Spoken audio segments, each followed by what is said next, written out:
Nongmai makholdo kariso angakpa oinade hanagum hamu hamuni aduma khantokne nupadudi kina mamit anido chejet oishinduna tasinduna le takriba nongmai makholduda masado loire khankrabani ngaihak minute ani mukti mayamdu tumin tumin leine kaplibado nupaduda natte nakanda khajik thaidokduna upak aduda kaplibani mekiras hoimai haide tuminna nupadugi mataudo yengduna le nupado tapna mamito pangthore aduga akoibado haifet lei leiduna yengi aduga machinda tablapna lari baksi sumai dosal isibu sirobo toisibo aisibu thawai ore jala ino moi meamsina tumin lengdabi lenisina aisibu sirabane siradi sumai dona jalane nupadu tapna hogalae aduga mayamdugi manakta amuk changi mayamdu tumin kaiso haida yengkiba maikai amada yengduna le nupado haifet kasunoi aise udrabazani aise sireko pai thik tawge hausi si haiduna mamaidu fat onthoraktuna mekirasna leptuna leiriba adomda amuk changle mekiras machi lengde leimaida yengduna dumakle nupado makhutkado matungda punduna hangat handa mekiras ki mangda chatle aduga machinda su sole nangna aibu yam otpan nang nungai nangsu aigumna sidorban kuiraran yeng namit thitna lairam lenda muk thengnarasine ado ai khushi si yam pindi ong tangdi phuki changbram te yengi asi haiduna makhotu khutum tashinduna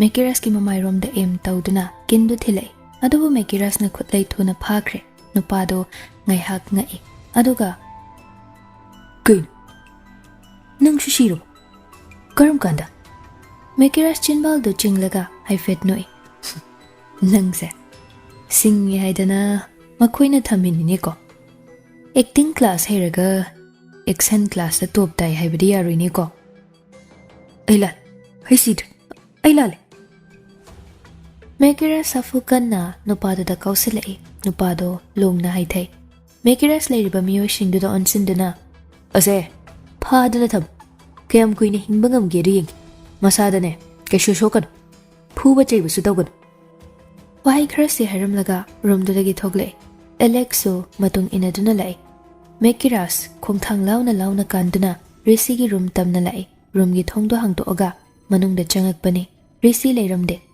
mekiras room duda changlaga yengi adubu leiramde sauranga na haire risi gadai jakrage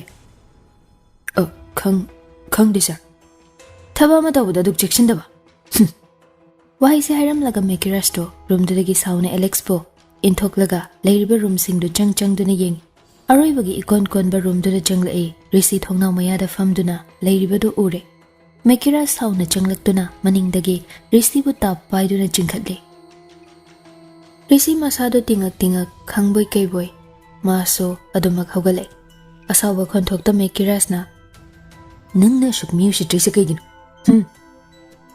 ai keshu tawdisa aruba thabak amana famda sinarga nangna swaida leise kaigin aina nangonda kari thabak sinaramge ai ngak tholakpan nangna soirisi kyam yame adusu aruba thabakta resi handa mukti khumlaktre tumin laikre mekiras makha taradana nangido engonda singnaba natro singnaba natraba sir nati tasingna ai wado haiba loiba nangde mekiras na sauna resibo khangin inthoi resi waldo da yesele safukan madangak pasungam hauda makoktagi iso khazik jenthare asawbadu khazik pathana bo hotnai mekiras aduga tapna asawbadu fathaduna anjen aina hai aigi manungi sagi saktam si walakano aina handa mangna loiraban matungda sigumba thabak si darum-labadi aina kaidorakiye sadagi shu hena sathiba mishakama onba ngame haibase ai nafamda chapchana taglakani wahai se haramlaga mekiras room dudagi thokre Alex Junction duna resibo chair do the family aduga tablapna Kadai chatluino nangbo hairamu yadro ingonda. Ai sama sum senabadu waini. Aina thoklakpada ma tumma lehobani. Madugi ai shungak thokpa yani khandana sum thoklakpani. Adugumba khara cheksindradi adum cha tab ko adugumba khonthi do. Ai di nomai sa torak toraba na khaluri. Mihun gase lawai lutonda hulabani. Hunni. Si haiduna masakpa jagadu da Alex na paisede. Risi khang hai khang jinda. Kaino ne? Nai. Sorry. Mekira's room da changlaktuna sofa da fam tharai aduga mamit ani do ishinduna nga tharaga fam lagale. Mekira's na fam thakiba ubada pakhang macha khara changlaktuna nakan aduwai da leptuna le. Tawkriba mong do ubada hek haiba sutane amana amada nang nahudo o haina ingit tawna duna le. Mekira's tawribado khara di khangi mitto ushin na. Kedore. Konjel do da pakhatna nupa mana haire. Sir, kaise moge? Ramboro. Nupa do taha jen kre aduga fridge tagi ram bottle ma lawthoktuna wine glass to da ice cube khara thadaraga ram do hairaga pure. Mekiras ki mang oira glass do thami. Aduga nakandana lighter ga cigarette box tumaga thami. Mekiras tapna hogatuna fami aduga glass to lawduna sip ama chinglaga table da muk thamkre. Box to dagi churup machay ama lawthoklaga chamkhatuna thai. Nupa khara do machi lengde tumin leptuna le wala ngangna de. Mekiras churup tu chamlaga mangda leiriba miyo shingda da onsinduna. Ai WakhaL Noi amunna tagadaban. Aduga wafamsi kanamta dai dokpa share. Nupa singdo hoi haibagi mawongda mangak nomlay. Rishiga Alex kani si nakoy marina kupna siya nagadaban. Mabani na tawag kuding mag nungtigi ingon na paubiro. Masya di kangan bayadi. Nupa khara dupun na apun ba konjel da. Oy sir. Tanjado da Mekiras ki fondo ring kinglay. Fondo paketagi lawthoy. Aduga high-fit screen do da yengi. Screen do da thokla iba ming do ubada Mekiras nokfet tore. Aduga layriba miyo shing do da onsinduna. Yare thokro. Nupa khara do tinthadana do magthokre. Mekiras lakliba cool do paikhatli. Aduga nokfet tawna. Hello? Phone dagi nupi khonjel da taha hairai. Aina hairi wasing sa muna daw. Pause ay gyan dati. Amana amahay. Karamba chumino ay khangtre. Ay muna tigalaki. Aduga hairaki. Yaradi noi proof sing do. Thuna thina ba daw. Ay mapam sida layba si khara khudong charoy miki. Aina haisi gyan taba na draw. Ay phana ba dawragi. Handak tha se loi dringi da tabak kudimag dawragi. Phare tudi thamage.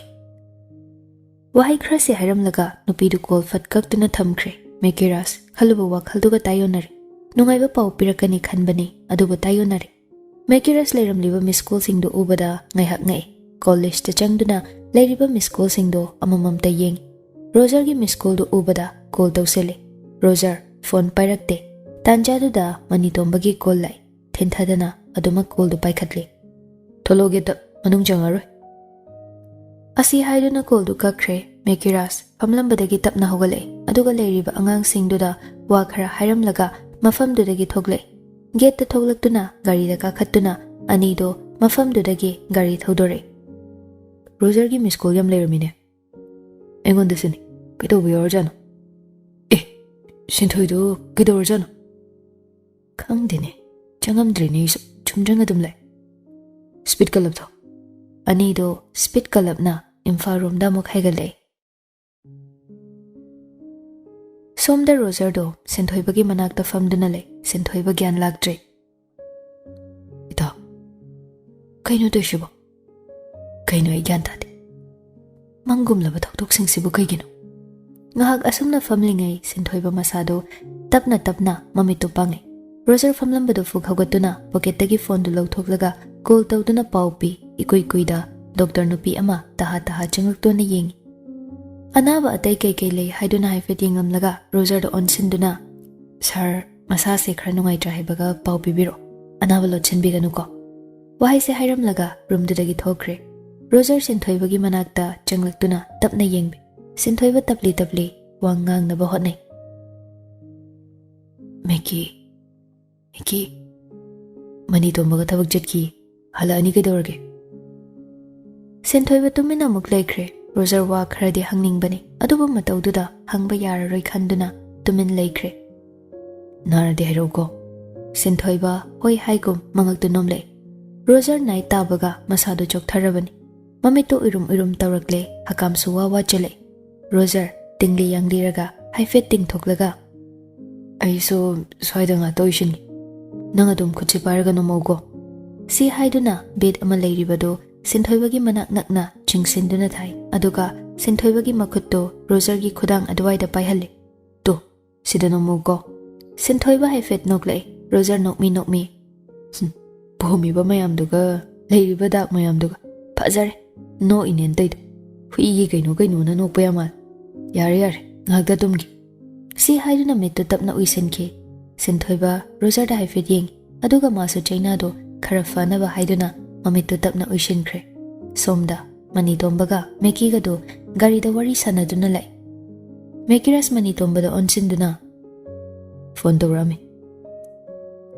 Mani tomba wahiduda aduma gyan tare nokfet tawduna kay nungayba bawno. Nungayba natida. Mani tomba mekiras da yingle. Kaybo. Mekiras ngasay harakiba wasingdo mani tomba da tame. Mani tomba ngahak tumina layruraga tablabna. Tabak singse tuniyang na loisindaba yaroidor. Natradi kudong tiba nanggador. Ado mani tomba. Mapam singduda chatlaga angtang hanguse. Yadre. Tabak se slow sum chale. Pak hekta tabak singse toba yade ni meki. Ado gini. Aisu tuna loisining libani. Somda mari taunari. Kangdre taurise. Tabak singse raibam tauramde. Chinda haibada irai laina haibaiwan. Amta laide. Punsigi mathil ni daw si ngaktan sumaina amuk nungai amukba yana duna punsi khong chatse adum chatawriban upai leite talle haidana mai leiduna chenber punsigi tangka kamada thokriba thodok singsena aigi punsi se mathak makha onbani ngaktra miyoi punsi se karamba matamda sini haibasidi khangba nate tangka ahum thokna leiba punsi sida khalakpa kanjaw Pasaba pasadaba haidana adum punsi jail sida yauriban. Mani tombana nungju tha kalien tha olang tha haidana makal kya khaiduna semli badai bang. Masidane ichel masu jeliban lepa leitan. Ichel singsigi marakta aikhoshi yaurin. Ahong banai ba ichel gi matauda taibang miyoi ba ikhoisu saruk yaruban. Saubam thokdida. Sigidi aikashu khandida. Ahong banai jadi kamdona anawa punsi anawa mahau phangadori adubu kalakpa kanjaw baiba wai sidi ai tasingna tukache sigi wai sina miyoi kaya bu wal ol thabak ti shuning da mi ya phaba ubada kalakpa ne hen mandana yekhai thingai ri basingdo aphaba singi marakta jangadrane mani tomba khumlakte tumin lei wadu di tari haibagi mawongda mangaktunam lei Mekiras wadu makha taraduna. Thabak ti suningdana nungaiba punsi di pam. Mingondagi munni haiduna khallibasi ngaktrani. Masi atopa jibada chindi. Miyoiba haiba miyoibada chili. Mani tomba sor asangba mahontoi. Aduga khangdrada. Taibang lila si kyam kuina sanab. Mekiras khumlaktre nakalamada onthoktuna laikre. Ngahakti anido walang ngangnade. Achikpadu mani tombana mukthugayre. Nupadu di kamdorame. Oirame. Mani tomba khumlaktre. Mekiras ta haifet yengle. Chingnaba mi suyamle. Mani tomba Mekiras ki wadu da ngaglapna. Kanano? Alex ka Risiga. Kamdawna. Tabaga masinabada pukning changna tawdi. Masigi wangak sunate da inaisi. Adom hiram khuding da taw. Tawsadaba mataw madum utli. Aisi mohina yam pangbadaw na urabra kaino. Chingnaradi kupna sinaba mathaw day ko. Angang singdarambani. Asam na anido wari sana lai. Hospital yobada ahingi pung ama makhay mugtari. Anido gari kamlamlaga manung changlay. Atopa may kayda haydokte. Senthoybagi room adomda chumjinglay. Room git hongdo hangdokto na yeng. Roger ga senthoybaga do tumdo na liram. Anido na tumlambado da hawdok ludre. Manitomba suwara do na Sofa-duda changsin-duna uniform-duga tumkre. Mekirasu changsin-duna hip-boy-nga-boy tawduna ngaihak uithai. Wanarabani mayamdo thabak amaga tawbada. Pothadaba henmanbagi masasingdu ichok-chokthare. Chadabadi khara fai, tumdabasi isa yam wahalibani. Mekirasti numit humni muksuri, phajana tumdaba. Matam ngahak phangbaduda mapa chanakre, nungaina dumak tumthakre. Asumna mayamdu mahi pothanari. Nong kabak ngalakpa duwaida Mekiras mikap thogle. Pung kya tarage haina yeng ayukki pung 3:30 tar. Aram khawrangba fawraklaba male Mekiras hawgatuna mapanromda thoklakpani. Ningtham tha khajik changba hawraklaba matamni. Ayuk nungdang ingba hawrakle. Tande mande Mekiras makhada kumtharakpani adubu ure. Sanahal famduna lerambado. Madu urubada Mekiras hakam chalambagado khangtoktoi. Sanahal famduna lerambado ubada ngaglap tawna yengduna le. Aduga khongthangdo tapna thangduna Sanahalgi manakta lai. Sanahal famlambadagi hawgalaktuna mamai leiduna ICU wardroom da chatkibado ubada Mekiras thamoigi khongjildu yankhale. Uiri tawramba mitkado khangsing chatkadaba maikaido chatraduna Sanahalgi matung inare. Sanahal ICU gi nakanda leiriba room du da jangkre. Mekiras chatlamba khongthangdo yankhale. Thamoigi khongjilso sum yankhalakpagum tawrari. Room dugi mapan oirapna leptuna leiri. Thongdu khajik hangdoklambadu tanja lauduna yengnaba kanna hotnari. Ure thoishna mamit ani ushinduna bedtuda leiribado. Mekiras madu ubada khongpham khara maninghal ikhang hauda mitlu anido mapi ira chengkhalakpagum su tawrari. Fibam duka hena sokchilamle kuchu thoklamdre imak maksenba saktam ama oiramle. Mekiras mayamdo thuidokpa khalude. Adubu adumna leirambado mata sengna nungaite. Wahang kaya amaso hangje. Pumnamakki hawrakfamse manara haiba wafamsina mapung oina khanduna leirare. Mekiras changbasu ngamda thongzinduda leptuna lei. Aduga taplap solei. Kaigino nangna sumna tawramlisibo. Ina maram oiraga nafamda awaba pibasi. Henmalabra.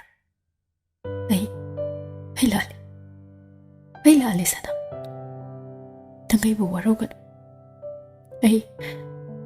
Ay wari po ba na famdali ka daw ribani? Ay katabawa. Ni katabawa yam lady. Warasuwa na nang.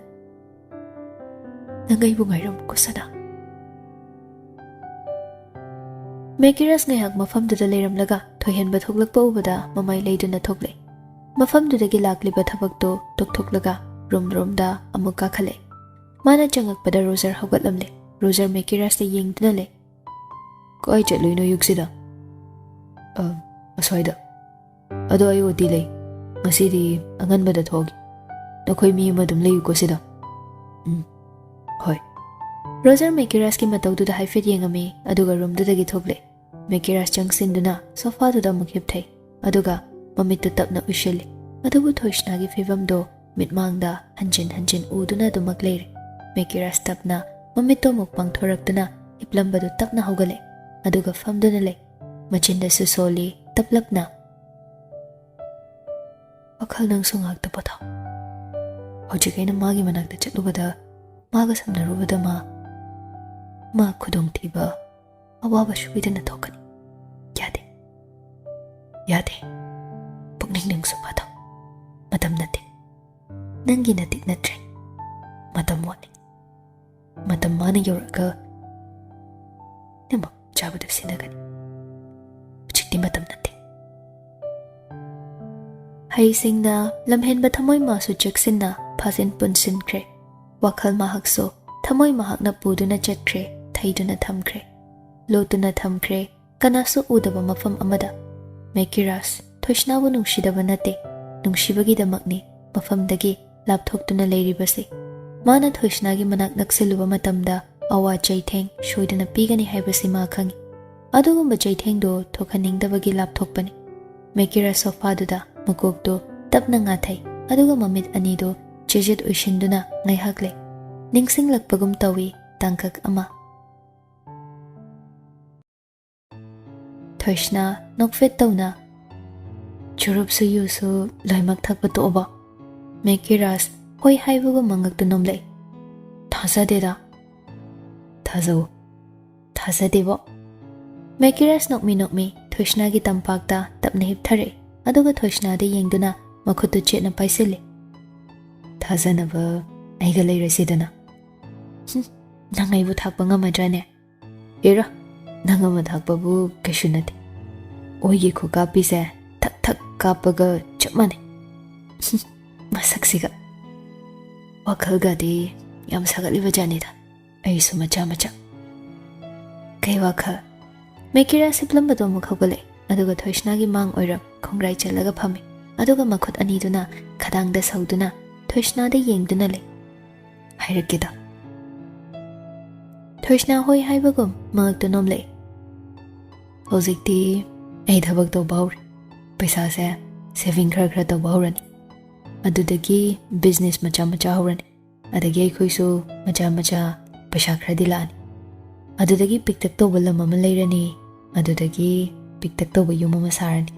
Adagi piktak to nangna inakta leirani.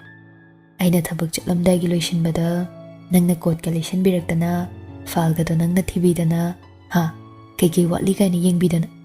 Adagidi ibani gi so nungsiba piktak to nang manba angang ama thoglani loir.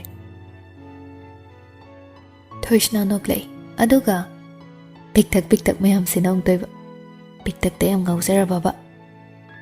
Hoi apikpa mi saya aidi am nungsi aduna bo piktak to bunang nungsirini. Thoishna na MANGLAN lo natraga kaino mangphau na handoni. Adudi kyam kuina ngayo haino ngai ngamdrabo 5 years mo kuiman bro kui hairaga na thabak singsa hekta mathang tawdoriba.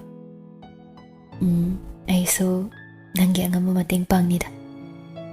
Pele wa haidana thamoidane ting ting long pali tawrisi. Awai bagia. Asing bagi. Longaso thabak tawhangadra. Nangi apamba tawda. Ai thingo. Aigi di suknagi.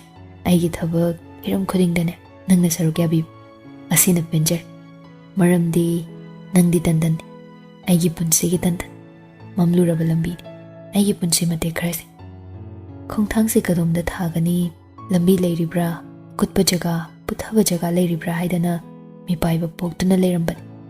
Adubu nangna tandan gi saklon lauduna kofet inakta anganba maingal oiduna nangna ibu amambadagi jingthokpirakpani. Sidabu nungsidradi sana kanada nungsirune.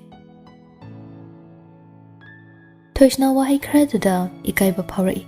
Mamaido khasik nonthaki Mekiraj mataudu ubada nokmi tawre. Aduga Thoishna gi punsaliba masamdu lamduna tapna lauthokpi.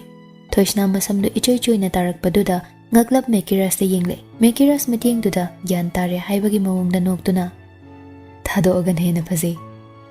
Ai hainade punjinge yade aine yadeba thado samlang masu maning tamallu gedoge. Nangi thamoidudi aina maning tamanba hojiki oina ngamje. Aina ngamba haibabune nangi samlang sedi maning tam hai humduna sanabadi ngamal aduna masimadi maning tamhalasi.